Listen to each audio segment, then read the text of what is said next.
মৰুভূমিৰ খবৰ অসমৰ ৰাইজক দেখুৱাইছো কেনেধৰণৰ পৰিৱেশ নিৰ্বাচনৰ বতৰ আমি দেখিবলৈ পাইছো শাসক বিৰোধী প্ৰতিটো দলে নিৰ্বাচনী প্ৰচাৰ জোৰদাৰ গতিত চলাইছে 9 এপ্ৰিলত নিৰ্বাচন টংলা বিধানসভা সমষ্টিটো কেনেধৰণৰ পৰিৱেশ এটো জানিবলৈ আমি আহিছো টংলাৰ বিভিন্ন প্ৰান্তত ঘূৰিছো পৰিৱেশবোৰ দেখুৱাইছো প্ৰথমে আমি দেখুৱাই ল'ব বিচাৰিছো আমাৰ ইউপিপিএলৰ এগৰাকী প্ৰাৰ্থী জয়ন্ত কুমাৰ ৰাভা তেওঁৰ মোৰ সৈতে আছে অকণমান কথা পাতিলম তাৰ পাছত ৰাইজৰ সৈতে কথা পাতিম কি পৰিৱেশ দেখিছে সুন্দৰ পৰিৱেশ নমস্কাৰ আপোনালোক চেনেল থ্ৰুদি আমি সকলো অসমবাসীলৈ ৰঙালী বিহুৰ শুভেচ্ছা জনাইছো আৰু আশা ৰাখিছো এটা শুভকামনা কৰিছো আপোনালোকৰ চেনেলৰ মাধ্যমেৰে আগন্তুক বিধানসভা নিৰ্বাচন যাতে সুকলমে পাৰ হৈ যায় তাকে মই কামনা কৰিছো আৰু নিৰ্বাচন আহিছে খুব সুন্দৰ পৰিৱেশ এটা সুস্থ বাতাবৰণত আমাৰ টংলা সমষ্টি নিৰ্বাচনৰ প্ৰচাৰ কাৰ্য চলি আছে বহুত ধুনীয়া হৈছে জাতি জনগোষ্ঠীৰ বহু লোক বা বহু ভোটাৰ ইয়াত আছে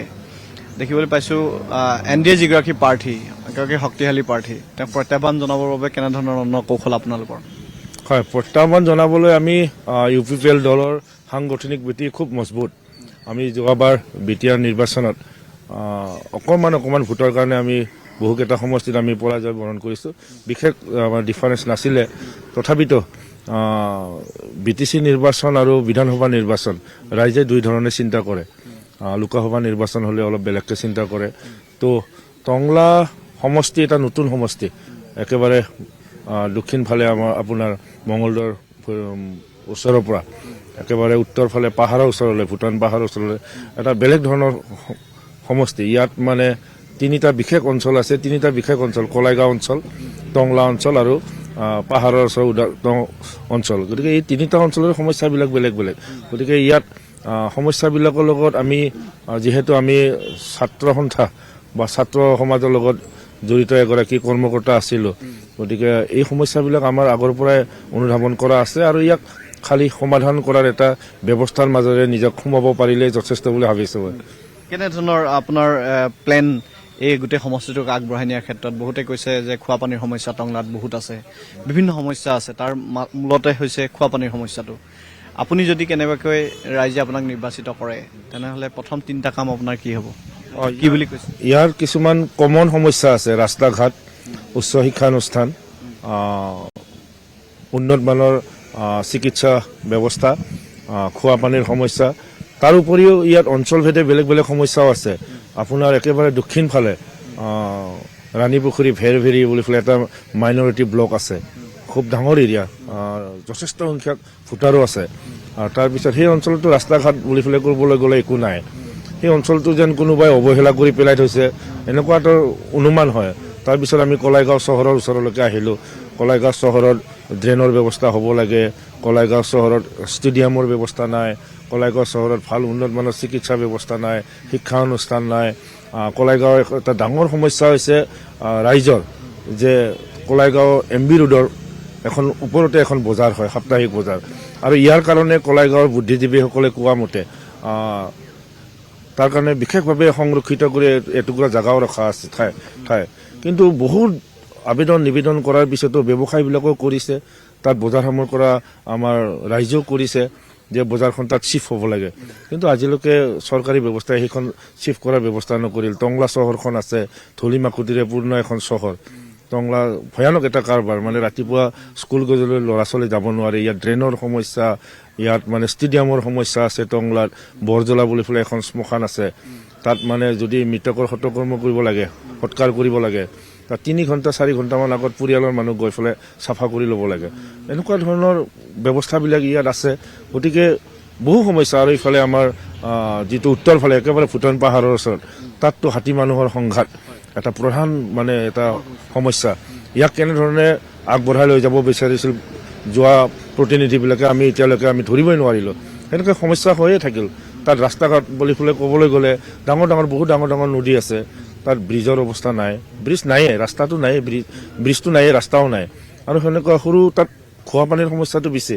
বাকী অঞ্চলতকৈ তাত খোৱাপানীৰ সমস্যাটো বেছি এই গোটেইবিলাক সমস্যা এনেকুৱা জলজট পলপটকৈ আছে নহয় মানে দেখিলে বেয়া লাগে তো এইকেইদিন ছাত্ৰ সমাজত থাকোঁতেও তেওঁলোকৰ ওচৰলৈ গৈছিলোঁ এতিয়া আকৌ অকণমান ৰাজনৈতিক প্লেটফৰ্মত ভৰি দিয়াৰ লগে লগে সমস্যাবিলাক ভালকৈ চাইছোঁ তো অনুমান হৈছে যে ইয়াত জনপ্ৰতিনিধিগৰাকী খুব সক্ৰিয় হ'ব লাগিব আচলতে ইয়াত। গতিকে এক্টিভ যদি নহয়, যদি মানে টংলা সমষ্টিৰ বায়ু পানী খোৱা যদি ব্যক্তি নহয়, এই সমস্যাবিলাক কিন্তু বুজি নাপাব। বেছি সময় নলওঁ, ধন্যবাদ জনাইছোঁ, আপোনাক শুভেচ্ছা জনালোঁ। প্ৰাৰ্থীৰ মনৰ ভাৱ আমি জানিলোঁ, বিভিন্ন প্ৰান্তলৈ গৈছোঁ, প্ৰাৰ্থীসকলৰ মনৰ ভাৱ জানিছোঁ, কেনেধৰণৰ সমষ্টিক লৈ সপোন সেইখিনি কথা আমি অসমৰ ৰাইজক দেখুৱাইছোঁ। UPPL সমৰ্থক বাইদেউগৰাকী আছে। বাইদেউ, কেনেধৰণৰ দেখিছে পৰিৱেশটো টংলাত? হয়, এতিয়াতো বৰ্তমান আমি খুব পজিটিভ পাইছোঁ আৰু গোটেই সমস্ত আমাৰ ৰাইজে তেখেতক আঁকোৱালি লৈছে, আকৌ তেখেতক খুব সুন্দৰকৈ সমৰ্থক কৰিছে আৰু এতিয়া আমি পজিটিভেই পাইছোঁ আৰু তেখেতে জয়ীটো নিশ্চিত বুলি কেনে আমি ধৰি লৈছোঁ। জয়ন্ত দাক কিমান ভোটত জিকাব বাইদেউ? কিমান ভোটত জিকাব? 100% ক'ব পাৰে, আশা আছে আৰু আমাৰ। আপুনি এগৰাকী বয়োজ্যেষ্ঠ ব্যক্তি নহয় জানো? ইয়াত যথেষ্ট সমস্যাৰ কথা প্ৰাৰ্থীগৰাকীয়ে নিজেই অনুধাৱন কৰিছে, প্ৰতিশ্ৰুতি দিছে সেইখিনি পূৰণ কৰিম বুলি। কেনেধৰণৰ দেখিছে এগৰাকী UPPL কৰ্মী হিচাপে আপুনি? নমস্কাৰ দেই। মই আচলতে যিহেতু আমাৰ জয়ন্ত কুমাৰ ৰাভাদেৱ ছাত্ৰ সংগঠনৰ লগত জড়িত আছিল, তাৰপিছত আমি ভাবিছোঁ যে তেখেতে আমাৰ যিটো নেকি এই অঞ্চলৰ অভাৱ অভিযোগ এইবিলাক পূৰণ কৰিব বুলি মোৰ এটা দৃঢ় বিশ্বাস এটা আছে।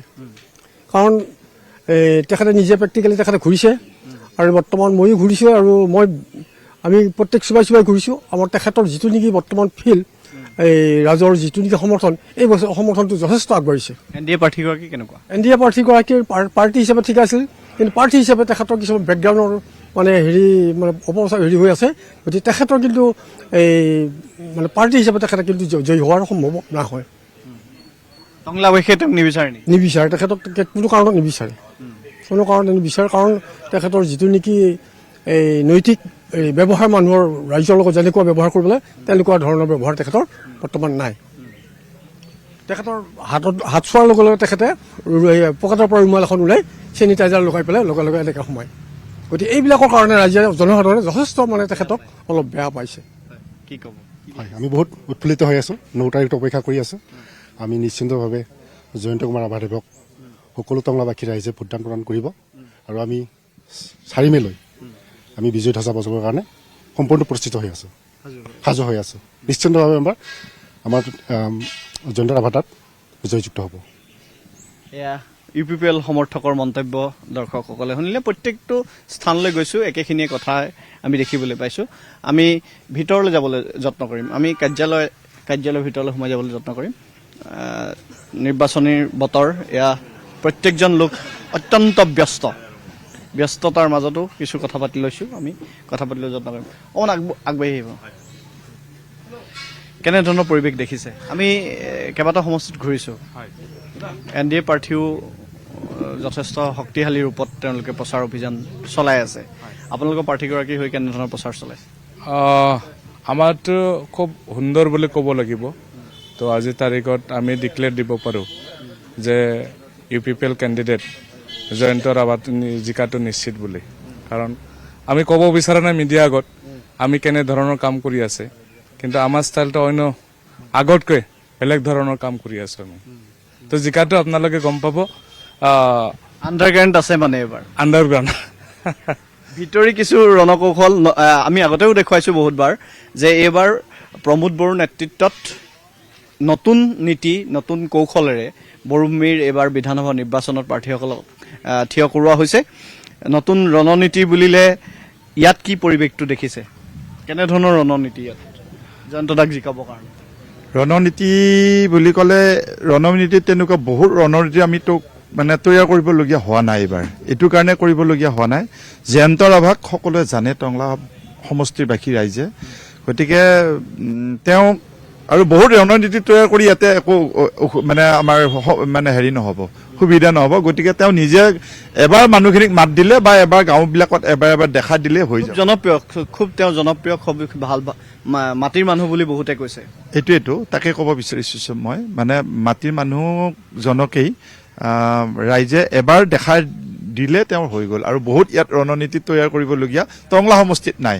আৰু যিজন আমাৰ NDA পাৰ্টি আছে, গতিকে তেওঁৰ যথেষ্ট আগত ভুল কৰি আহিছে তেখেতে, ভুল কৰি অহাৰ কাৰণে আজি নিশ্চয় তেখেতে ভুগিছেও।